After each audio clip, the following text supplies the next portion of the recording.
Good morning, Mark. Thank you for joining me this morning. I thought this would be a great opportunity to introduce you as our alcohol sector expert here at OnMarket.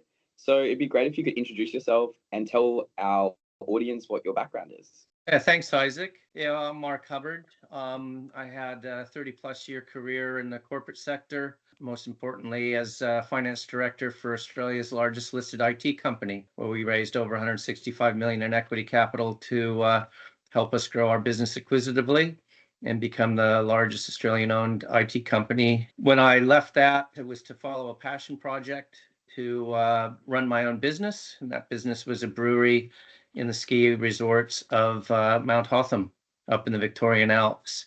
I'm from Colorado, and I saw the success that breweries had in ski resorts there. So I wanted to do the same thing here in Australia. Marco Pierre White, the famous chef quote, where he says, if you have a dream and a passion, you owe it to yourself to make that dream come true. Because if you don't, you're just a dreamer. So I did that for about 5 years and survived the pandemic, but thought there were other horizons for me with the difficulties that came. So I sold the brewery, but I miss being in the industry. So I learned of OnMarket and discussed with them ways in which I could help the industry thrive through access to capital, and came on board to be the craft beverage expert here with OnMarket. So you've now been working with OnMarket for a few years now. What have you seen makes for a high quality alcohol sector raise? Yeah, there's the Goldilocks conditions, which you would be familiar with, are important in the craft beverage sector as well, where you have a compelling story and a simple and easy to understand business model. And this sector falls into that quite regularly. There's a lot of provenance involved in many of the things that brewers and distillers do, in the range that they have, highlighting the provenance of the area where they brew, their connections to community and that kind of thing. Having an engaged community is another one of those things where this technique for share offers allows people to monetize their customer base and make brand advocates out of the people that follow the brewery and enjoy the products that are available. Having revenue over $1 million is a good point as well. We have done startups. They're more difficult, but it can be done as well. But showing traction and showing that the executive team of the brewery has been able to execute on business plans and has exciting business plans coming forward is good. Investors like to see the growth. They want to invest in the growth and the journey. So having that story to tell and the runs on the board to show that you can do it is important. Having a point of difference or being disruptive is something, again, that comes down to provenance and community in many cases, or the range of products they offer or innovative processes that they use, those kinds of things. Attractive investor rewards, the way you structure the campaign so that investors get access to product at a discount, or special brews or tours or things of that nature, special club memberships. Those are important things to help make a campaign succeed as well. Having cornerstone investors, having a group of people that are already involved, whether it be as very enthusiastic customers or things of that nature, that's helpful to get the raise going. And marketing it properly so that people understand who you are, what you do, that you're looking for capital, and that you have an opportunity to become a shareholder and share the journey. Those are all quite important in making a successful campaign for the craft beverage sector. You've worked on now a couple of $1 million plus deals. And for anyone that doesn't know, there's not a lot of deals in the market in equity crowdfunding, even more broadly, that hit $1 million. What parts of the campaign have been executed really well to make that happen?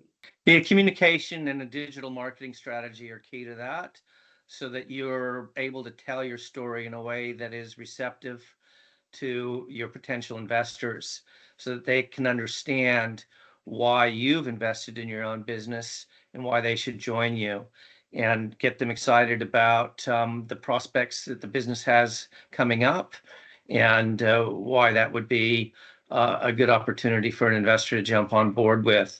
So it's about communication. It's about using your marketing spend in a targeted way so that you're getting to the right audience.